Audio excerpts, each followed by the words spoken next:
On passe maintenant à notre guichet juridique, seconde édition, avec Pascal Agosti, donc, qui était avocat au sein du cabinet Caprioli, c'est ça, et associé, je ne me trompe pas. Tout à fait. Et vous serez tout seul. Alors, vous deviez être deux, et malheureusement, vous serez seul cette année. Oui, on s'est retrouvé avec, quelques réunions intempestives qui tombent un petit peu en plein milieu, donc voilà, vous n'aurez pas la chance d'entendre Eric, mais je suis là. Donc, Bah oui. je ferai du mieux que je peux pour, porter haut le flambeau, du droit et du numérique. Alors, si vous avez des questions, je vous rappelle, c'est le moment de les poser. Moi, j'en ai quelques-unes. La J'imagine. première, j'en ai quelques-unes. Oui, la première, à laquelle j'ai pas trouvé de réponse un peu probante, c'est: est-ce qu'il y a une fiscalité de la crypto-monnaie en France? Puisqu'en fait, juste après, on a une session sur la blockchain. Oui, oui, il y Est-ce a que une fiscalité de la crypto-monnaie en France, oui, bien sûr. On a eu, de nombreux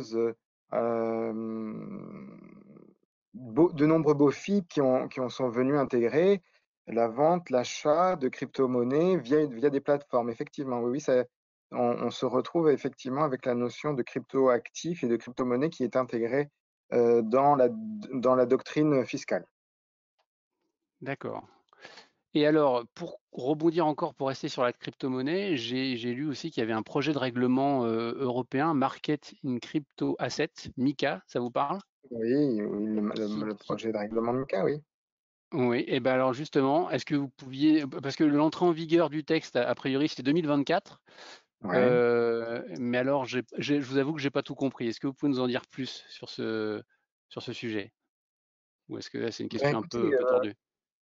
non, par rapport à ça, sur la notion de cryptoactif, sur, MiCA, il faut savoir qu'on se retrouve avec toute une réflexion qui est posée autour des effets juridiques et autres des smart contracts à l'intérieur de tout ça. Et effectivement, le projet de règlement MiCA est en train d'essayer de mettre en place un cadre autour de cela, avec, évidemment des écueils, des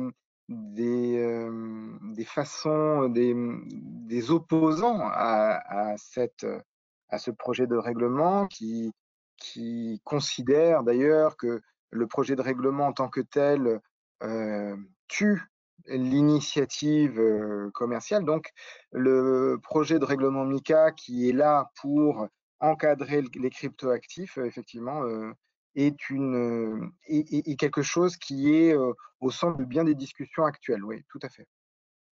D'accord. Alors, on a une question sur la signature électronique. Voilà, j'ai entendu en plusieurs occasions le fait que la signature simple n'assurait pas l'intégrité du document et ne constituait qu'un commencement de preuve. Est-ce aussi votre point de vue? Ça dépend, ça dépend. La définition de la signature électronique, c'est que c'est un procédé fiable d'identification qui garantit son lien avec l'acte auquel elle s'attache.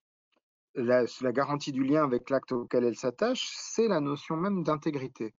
Donc, la signature électronique, ça dépend comment elle va être faite et comment sont respectées les fonctionnalités, les exigences de l'article 1367 du Code civil. Est-ce que le procédé de signature électronique me permet d'identifier le signataire, de m'identifier lorsque je signe? Ça, c'est une première question. Et d'autres questions autour de la manifestation du consentement. Est-ce que je consens bien? Est-ce qu'il y a bien la preuve que c'est moi qui ai voulu, la notion de volonté est importante, signer tel ou tel document? Et le dernier point sur l'intégrité est un point qui est essentiel parce que il faut savoir que c'est bien moi qui signe, qui veut signer et qui indique que je veux signer ce document. Ce document dont le contenu a été fixé, a été, le terme qu'on utilise au sein du cabinet, c'est intégrifié, pour être bien sûr que je suis sûr à la fois de l'identité, du caractère volontaire et du contenu de ce que je signe. Donc, si on a ces éléments, on peut très bien dire qu'une signature électronique sera reçue par le juge. Parce que c'est pas de dire elle est bonne ou pas bonne. Ce qui est important, c'est de passer les fourches du juge et de considérer que lorsque je me retrouve face à telle ou telle typologie de signature électronique, que le juge va être convaincu de ce qu'il lit, de ce qu'il voit. C'est ça l'objectif. Une signature électronique simple peut très bien être reçue par un juge si elle est bien faite, si les fonctionnalités que je viens d'évoquer sont bien remplies par le procédé. Il y a des signatures électroniques avancées ou qualifiées qui peuvent être mises en doute devant un juge qui va vous demander d'en rapporter la fiabilité. Donc, en fait, il n'y a pas de preuve technologique imparable, puisque la personne à qui on l'adresse est un être humain et que cet être humain peut douter ou être convaincu par des choses qui sont plus ou moins fiables. Le vrai critère, c'est la fiabilité du procédé de signature électronique. Très bien, alors j'espère que ça va convaincre notre auditeur. Ça Alors, peut être, une autre ça peut être question. un commencement en preuve, hein, il a pas tort, mais ça peut être aussi une preuve pleine et entière. Voilà. D'accord. Une autre question qui est toujours liée à la signature électronique. Alors, on sait que la durée de validité d'un certificat de signature est de 2 ou 3 ans en moyenne, mais si le certificat n'est plus valide, est-ce que la signature, elle, reste valide? Alors, en fait, là, on est plus, c'est pas la notion de validité qui est importante, c'est la preuve de la validité de la signature au moment où ça a été signé. C'est-à-dire que moi, si je signe aujourd'hui que j'ai les pouvoirs qui me permettent d'engager mon cabinet, ben, aujourd'hui, c'est bon. Et comme cet engagement a eu lieu aujourd'hui, ça sera valable tout le temps. C'est-à-dire que ce qu'il y a d'important, c'est de pouvoir conserver la preuve de la validité du certificat et de la signature électronique sous-jacente pendant toute la durée de vie du contrat. Qu'est-ce que je veux dire par là? Souvent, on se dit, j'ai un document et ce document est conservé en tant que tel. Ici, lorsqu'on est face à un document signé électroniquement, ce qu'il faut comprendre, c'est qu'il faut à la fois conserver le document, sa signature électronique et la preuve de la validité. Cette preuve de validité de la signature électronique peut prendre la forme d'un fichier de preuve. Ce fichier de preuve contient les éléments, le certificat, les pistes d'audit, le SMS qui permet d'activer la signature, que sais-je encore, un jeton d'horodatage ou d'autres éléments, une pièce d'identité, qui permettent justement de démontrer qu'au moment de la signature, tout était réuni pour démontrer la validité de la signature. Et ce qu'il y a d'important, c'est ça. C'est pas de se dire, euh, euh, dans 3 ans, je vais avoir une croix rouge à la place du signe de validation vert.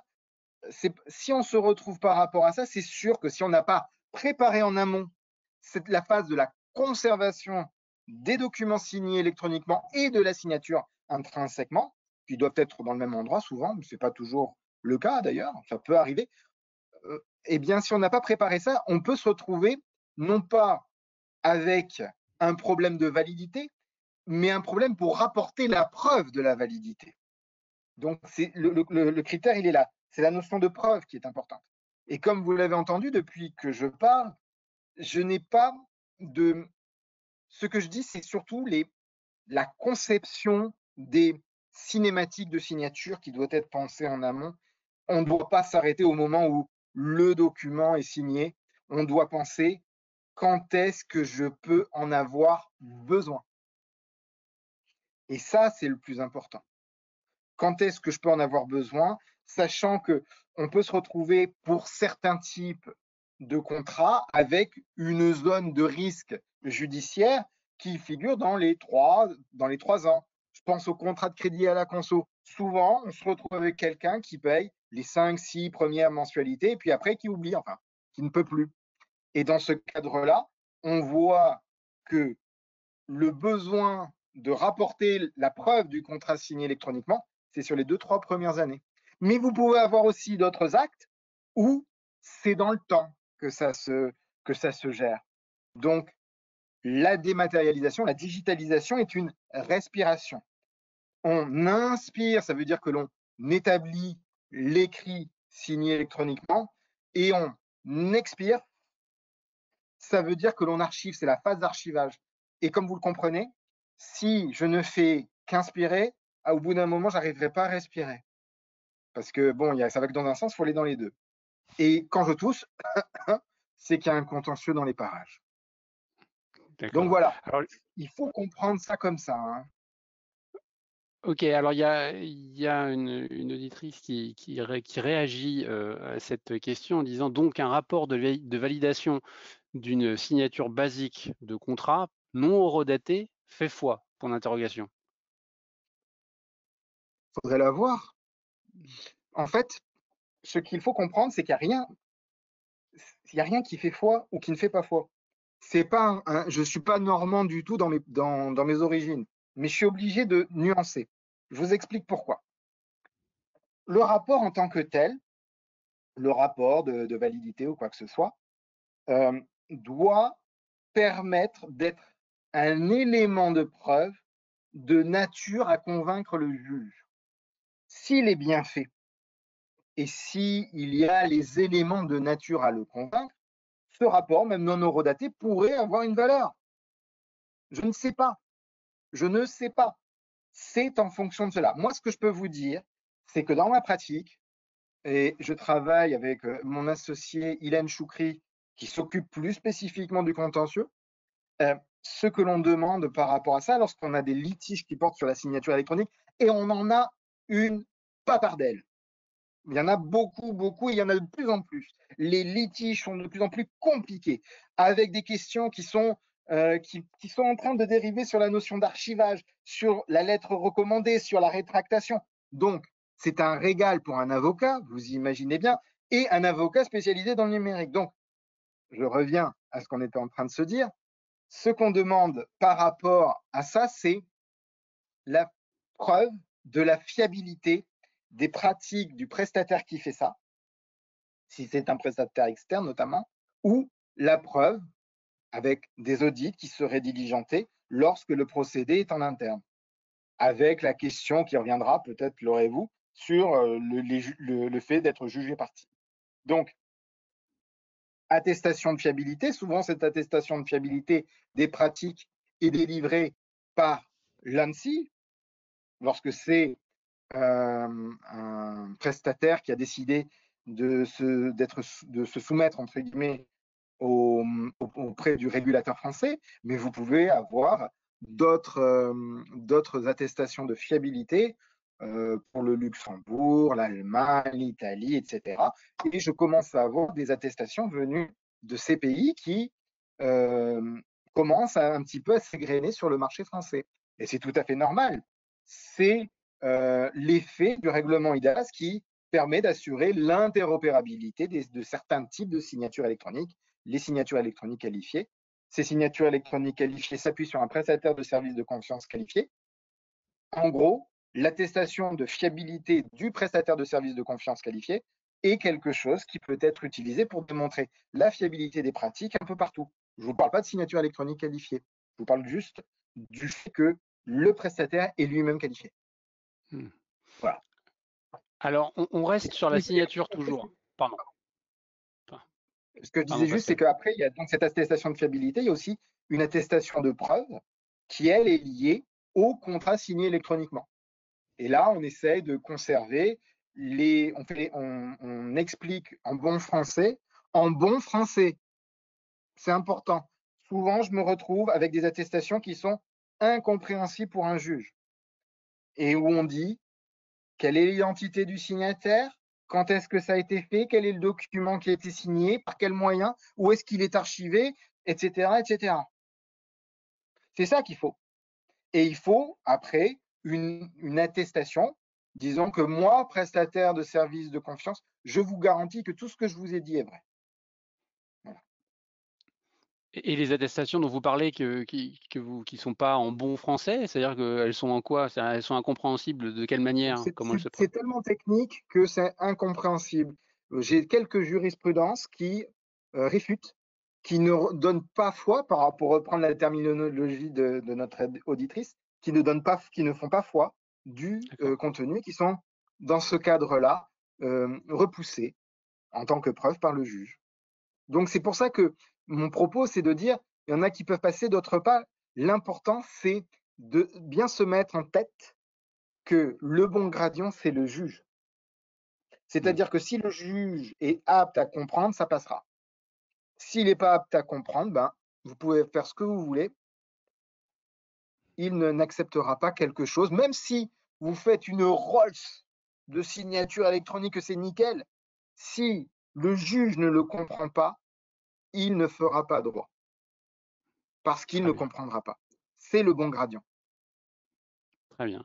Alors, on reste sur la signature électronique avec une autre question. Existe-t-il des référentiels permettant d'évaluer juridiquement des solutions de signature électronique, notamment quand un client ou partenaire nous propose d'utiliser son propre système de signature? Non, il n'existe pas de référentiel de signature. Nous, ce qu'on fait par rapport à ça, c'est quelque chose que l'on travaille avec nos clients. On détermine les objectifs qui sont attendus, les objectifs de validité, mais par rapport à une typologie de contrat, et on prend le guide. Ah ben moi, je voudrais une signature électronique avancée. Ah moi, je voudrais une signature électronique simple, mais une vraie. Je veux pas une signature électronique dégradée, enfin, etc., etc. Et on travaille en amont avec notre client et on construit le référentiel juridique. Il n'y a pas de référentiel juridique préexistant. C'est en fonction des besoins. D'accord. Si je signe un contrat ou autre chose, hein, avec un prestataire enfin un contrat avec un partenaire étranger, je sais pas, imaginons un Canadien avec un outil de signature électronique canadien et que j'ai un litige avec lui, quel droit s'applique là? Ça dépend du Alors, prestataire de signature choisi? Alors, la question est, le contrat, le litige, il porte sur quoi? Sur la validité de la signature électronique? Ou est-ce qu'il Ah, a, vous m'entendez toujours? Il n'y a pas de problème? oui, je vous entends un peu en haché, mais oui, je vous entends. Oui, oui, oui. Alors, je ne sais pas sur quoi porte le litige, mais certainement sur, bah, imaginons que ça porte sur la signature. Alors, si, imaginons que ça porte sur la signature, vous avez un contrat qui vous lie à votre prestataire. Donc, si dans le cadre de ce contrat, on se retrouve avec une clause attributive de compétence et de juridiction, eh bien, ce sera en fonction de ce cadre. Quand on est dans un litige en B2B, c'est souvent comme ça que ça se passe. On ne se retrouve pas avec un questionnement. Et donc, dans ce cadre-là, ce n'est pas dans le contrat entre les deux signataires, c'est moi qui réfute la portée de la signature électronique.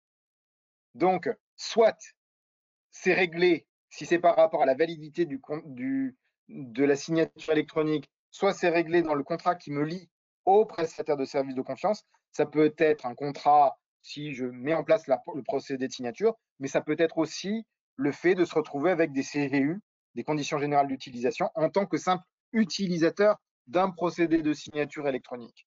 Et donc, c'est le volet contractuel qui s'appuie. Si c'est au contraire sur le contrat qui a été signé électroniquement, le contrat objet, si vous voulez, vous devez aussi avoir des clauses qui permettent de dire ce sera, avec vos Canadiens, ce sera peut-être le droit canadien ou le droit français. Mais là, c'est, vous voyez, j'ai bien séparé les deux.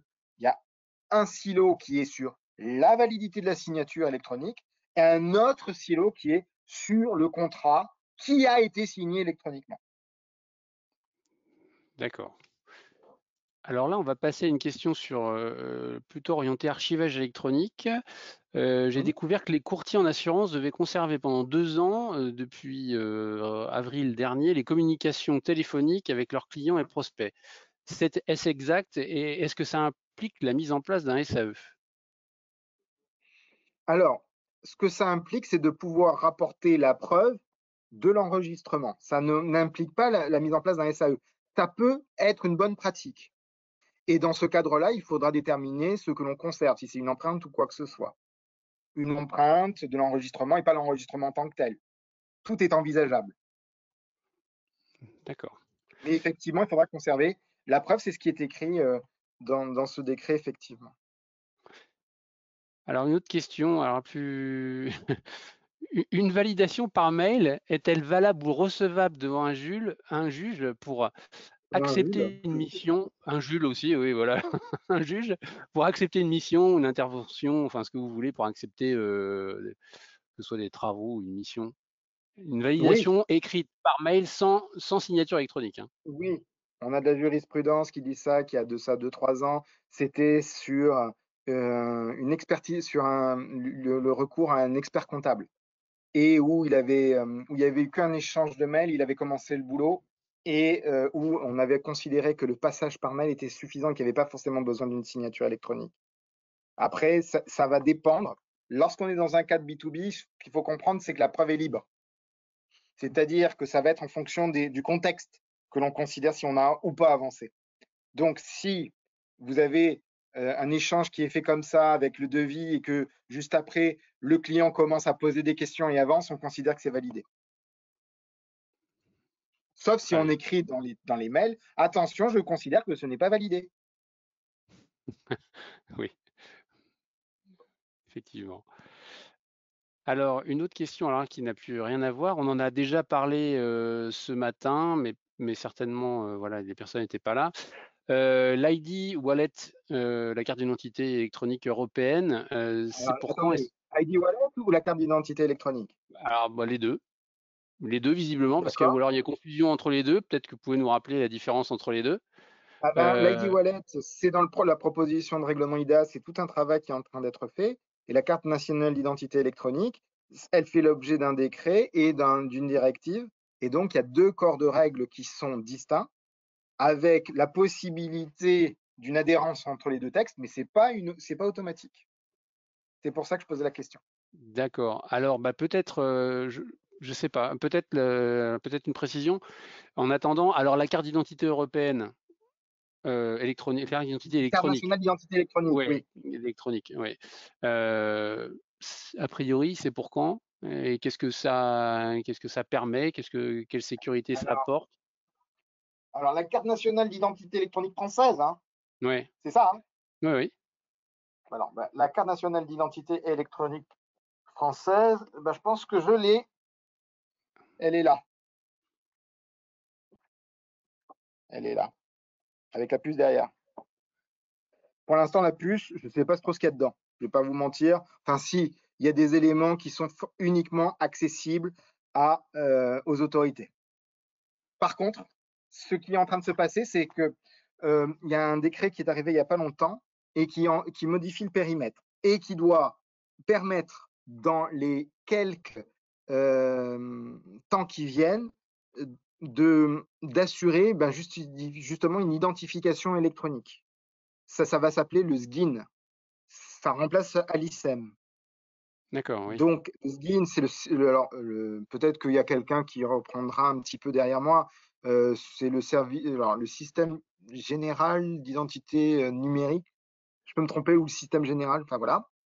Et ce qui se passe, c'est que dans le décret, il est fait un renvoi direct au règlement IDAS et on devrait avoir une identité avec un niveau élevé si tout va bien.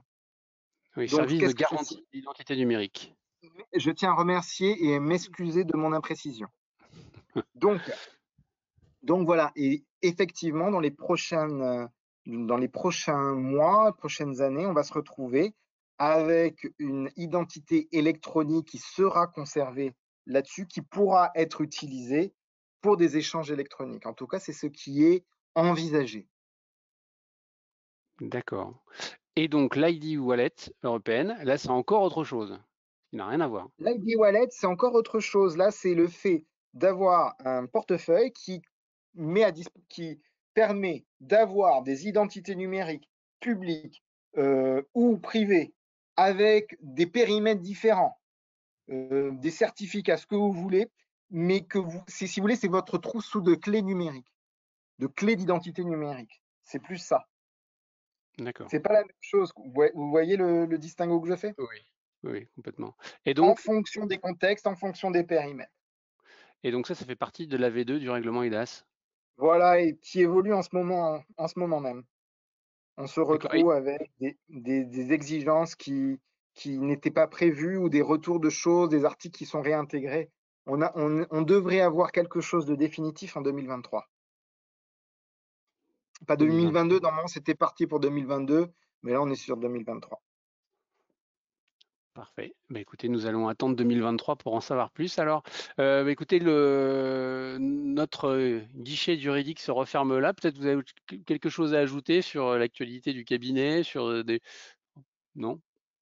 Ouais, écoutez, ce que je peux vous dire juste, c'est que là, nous allons bientôt avoir la publication sous l'égide de la FNTC, Fédération des tiers de confiance du numérique, de, la nouvelle version du Vademecum de la digitalisation. Nous venons de terminer les épreuves, enfin nous venons de terminer la rédaction et nous attendons les épreuves, voilà. Et donc ce sera une nouvelle version de ce guide qui est souvent très attendu, par le marché. Voilà, c'était juste pour vous indiquer ça et pour vous indiquer aussi que le code du numérique, devrait être bientôt publié avec des bouts d'Éric Caprioli sur preuve et signature électronique et des bouts de moi sur le contrat informatique. Voilà, c'est les petites choses un petit peu sympatoches qu'on peut dire et puis, voilà donc on se tient à votre disposition si vous avez des questions, des interrogations En- et puis voilà. Entendu. Bah, écoutez, parfait. Et Bah, il est merci d'avoir participé. 15h45, hein. Il est 15h45, on est parfaitement dans le timing. Merci d'avoir participé cette année aussi, hein, nous avoir accompagnés et Avec répondu à toutes plaisir. ces questions. Merci Et encore. après on dit que les avocats sont bavards. Bah, non, ça va. Vous avez répondu à nos questions, c'est parfait. Bon, ça va alors. Mer- Merci encore. Bonne journée et rendez-vous bah, Merci. l'an prochain, j'espère.